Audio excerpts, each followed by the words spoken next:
Okay, so have you ever had that one nagging task?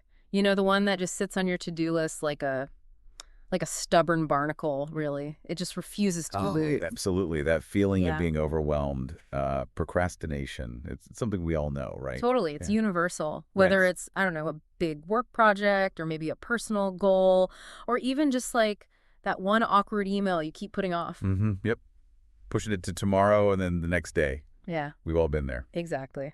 And well, if that sounds familiar to you listening, today we're doing a deep dive into a really a timeless but incredibly potent book on productivity. Which one are we tackling?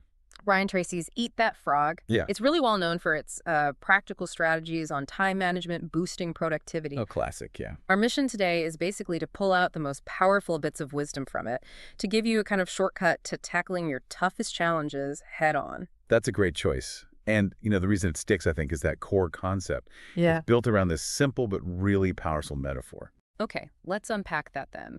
For anyone who hasn't come across it, how does Tracy use this eat that frog metaphor? What's the actual idea behind that, well, that quirky title? Right. So the SOG, as Tracy puts it, is basically your most important task. Right. Often it's also the one you're most likely to procrastinate on because, frankly, it might be difficult or unpleasant. Okay, the hard one, the yucky one. Exactly. And his central idea is deceptively simple. Hmm. You need to tackle that frog first thing in the morning. Just get it done. First thing, like before coffee. Well, maybe after coffee, but definitely before you dive into the easier stuff. He has that famous quote, something like, if you have to eat a live frog at all, it doesn't pay to sit and look at it for very long. And if you have to eat two frogs, eat the ugliest one first. Right, get the worst over with. So what does that mean practically for you listening? It sounds almost too simple. Well, the effect is actually quite profound.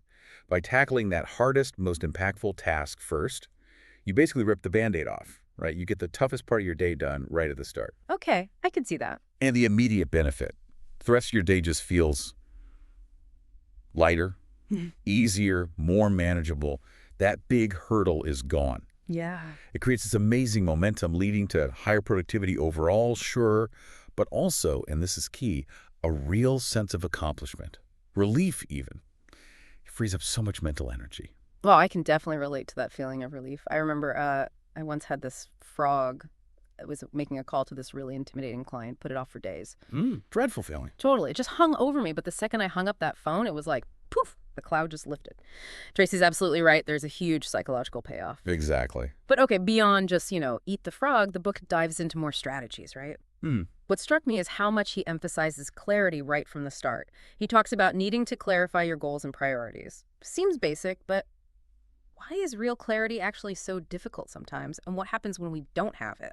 That's such a great point because, yeah, it sounds basic, but it's foundational. Tracy implies that unclarity is often our biggest hidden engine for procrastination. Right. Why? Because without real clarity on what actually matters, what truly moves the needle, You just drift. you drift or you get busy being busy, right? You dive into tasks without a real sense of purpose, doing things that feel productive, but don't actually get you closer to your most important goals. You become reactive instead of proactive. Ah, okay. True clarity, the kind Tracy advocates for, forces you to filter. It forces you to make tough choices, to maybe even brutally cut tasks that don't align with those core goals. Yeah. And that, ironically, can be harder than the frog itself sometimes saying no. Saying no, yeah, that's a skill in itself. So, okay, you've identified your frog. You've got this, let's say, crystal clarity on your goals. Yeah. What next? Tracy gives us tools to actually do it, right? Yes, exactly. And Yeah. one of the most powerful ones he brings up is the 80-20 rule. Ah, the Pareto principle. Right, the Pareto principle. The idea, as the book states, that 20% of your activities will account for 80% of your results. For a lot of people, that's kind of a startling thought. It really is. It makes you question where you're spending your time. So how does Tracy suggest we actually identify that critical 20%, especially when maybe it isn't the work we like doing or the easiest work? Well, applying the 80-20 rule isn't just about, ticking boxes efficiently. It often requires a bit of courage. Courage. How so? Because the insight is that most of us tend to spend that 80% of our time on the low-impact stuff. Why? Because it's comfortable, it's easy, it's familiar, it makes us feel busy. Right, busy work. Exactly.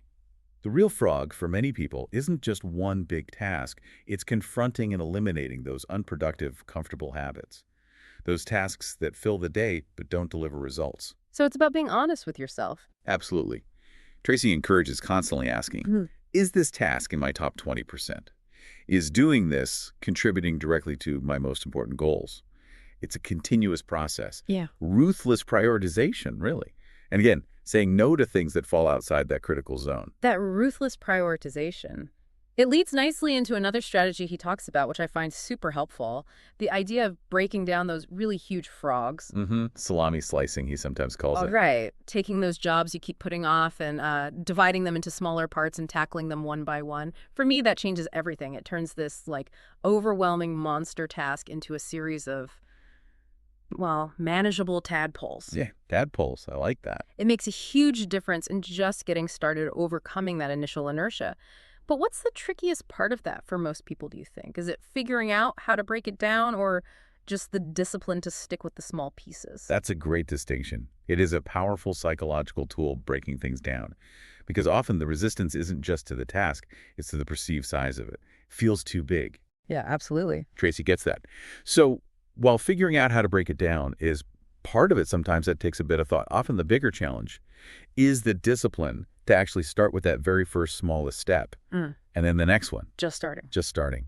He encourages thinking, okay, what's the absolute smallest action I can take? If the frog is, say, writing a massive report, the first tadpole isn't write the introduction. It might be just open a new document and type the title. Wow, okay. That's small. That's small, because the biggest barrier is often just getting going. Tiny steps chip away at that resistance until you build momentum. That's incredibly practical. Okay, so we have identifying the frog, getting clear, using 80/20, breaking it down. How do we manage all these pieces, big and small? Tracy offers that prioritization framework, right? The ABC thing. Yes, the ABCDE method. It's simple on the surface, but really effective for sorting your list. Can you walk us through that quickly? And maybe where do people usually trip up when they try to use it? Sure. So it's basically a grading system for your tasks. A tasks are your absolutely essential ones. These are your frogs. Big consequences if you don't do them. Got it. Top priority. Right. Then B tasks are important, things you should do, but the consequences are milder if you don't. You never do a B task if an A task is left undone. Okay, rule number 1. Rule number 1, C tasks are nice to do. Things that would be pleasant, maybe, but have no real consequences whether you do them or not, like chatting with a coworker or having coffee. All right. D is for delegate.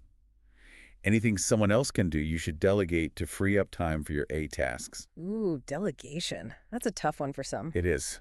And finally, E is for eliminate. Things you can just stop doing altogether because they're no longer relevant or necessary. Okay, A, B, C, D, E seems clear enough, so where's the stumbling block? Well, labeling is usually okay. People can generally figure out what's an A or a C. The real challenge, as you hinted, lies in the action behind D and E. Delegation and elimination. Exactly. Actually delegating something effectively, especially if you think, oh, nobody can do it as well as I can, or finding the courage to eliminate a task you've always done, or maybe something someone else expects you to do, even if it's low value. Right, that takes guts, or at least clear communication. Precisely. Tracy really emphasizes that D and E are where you reclaim significant chunks of time, but they require that courage and communication. It all comes back to his goal for time management. It's not just about being busy, it's about doing the right work at the right time. It really seems like Eat That Frog is less about just productivity hacks and much more about shifting your entire mindset, becoming more intentional, more effective. That's exactly it. You've nailed it. The core message, really, is that it provides this practical, but also quite inspiring guide to finally overcome procrastination. And you do that by consistently, day after day, prioritizing that single most important task, your frog. So ultimately, these principles, they offer a pretty clear path, don't they? For you listening, it's a way to cut through all the noise, the information overload, and actually manage your time effectively, making sure you're doing, like you said, the right work at the right time. Which I think leads us to a really important question for you, the listener, to consider right now. What's your frog for tomorrow? Yeah. Take a moment, identify that single task. Maybe it's crucial, maybe it's just the one you dread the most. And then think about it. How could tackling that frog first thing tomorrow morning change things? How could it transform not just your to-do list, but maybe your whole day, your sense of accomplishment, your feeling of clarity? So the final thought is really a challenge. Which of these simple, powerful strategies from Brian Tracy, which one will you eat first?